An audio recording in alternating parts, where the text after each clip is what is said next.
Oke, meskipun sudah ada banyak Rosalind sleep box aku review, tapi masih ada lagi nih menurutku satu penginapan Rosalind yang ini tepat banget ada di jantungnya Malioboro, tepatnya di seberangnya Gapura Kampung Ketandan Malioboro. Jadi kalau mau ke Pasar Beringharjo, ini deket banget. Museum Benteng Vredenburg juga dekat.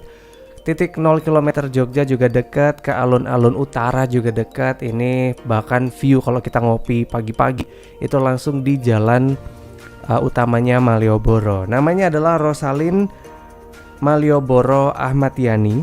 Ini aku dapat di harga 120 ribuan something. Emang ya kalau di area Malioboro, apalagi di pusatnya Malioboro nih, tepat di depannya seberang Gapura Ketandan, kita cuman tinggal kayak maju aja gitu, nyebrang udah kelihatan kok di situ ya, ada pelang penandanya Rosalind Malioboro. Tepatnya di udah kelihatan banget ya. Sebelahnya Belis. Kemudian kalau malam tuh juga ada soto sebelahnya. Kemudian daerah sini tuh makanan semua nih Kak Mas Bayu dulu semuanya. Jadi nggak perlu ragu.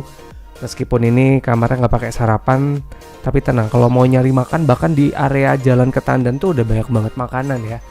Jadi nggak perlu worry untuk pesen Rosalind Sleep Box Malioboro. Sekali lagi nih aku dapat di harga cuman 120 ribuan di Traveloka. Nanti link pembelian aku taruh di deskripsi. Patokannya depannya Ramayana persis, seberangnya kita cuma tinggal nyebrang. Di bawah tuh ada kayak toko souvenir, jadi kita bisa kayak mampir dulu kalau mau beli oleh-oleh gitu ya. Kemudian langsung ada penunjuknya Rosalind Sleep Box di lantai 2 gitu. Ini juga gampang dari tadi ya, Rosalind Sleep Box penunjuknya. Kita cuma tinggal naik. Cuman ini agak PR juga kalau mungkin bawa orang tua atau mungkin difabel itu kayak kurang ramah sedikit karena tangganya lumayan agak tinggi. Dan ini dia, kita langsung naik. Masih ada tangga satu lagi karena kan ini bangunannya lumayan tinggi ya kalau daerah Margo Mulyo ini.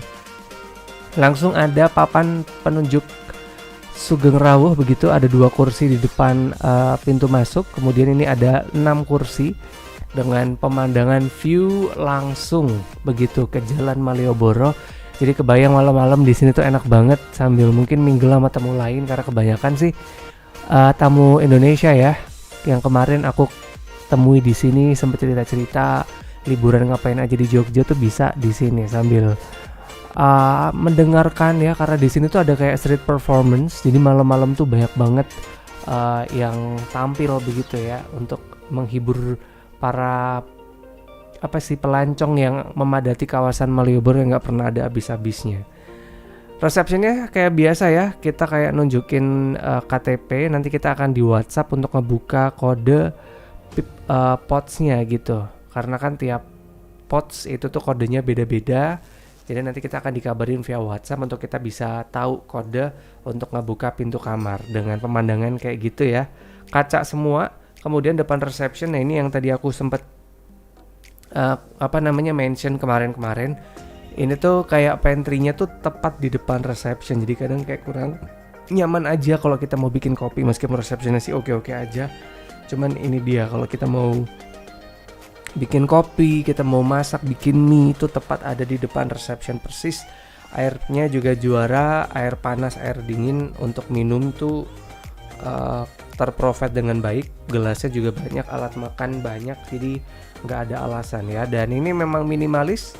Kita langsung menuju ke kamar, pintunya geser. Ini kalau nggak salah isinya 20 kamar, 20 pots gitu ya. Ini aku dapat di pots nomor 1 tepat di depan pintu persis. Nah ini juga agak minusnya ya, karena tepat di depan pintu, jadi orang lalu lalang tuh kerasa banget. Apalagi kita tahu ya, orang Indonesia tuh kadang suka nggak ngerti ya dengan privasi orang lain.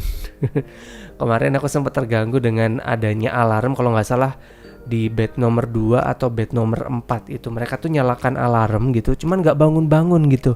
Yang bangun malah tetangganya, bahkan itu di jam 4 pagi, kebayang ya. Kita jam 1 pagi tuh baru mau tidur, jam 4 pagi tuh kedenger suara alarm. Yang nyalain alarm tuh malah nggak bangun gitu.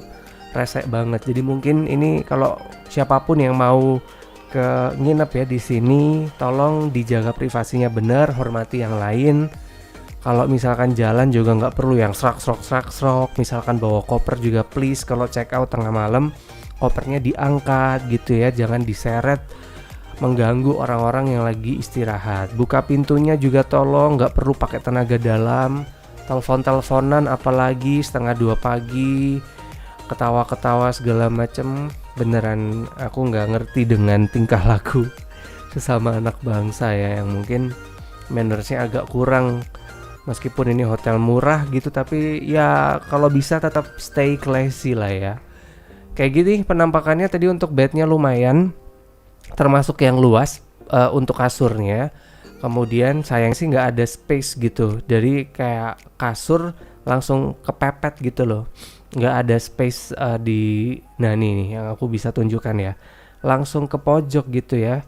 Kemudian ini karena aku tidurnya di atas, jadi ventilasi segede gitu nggak apa-apa.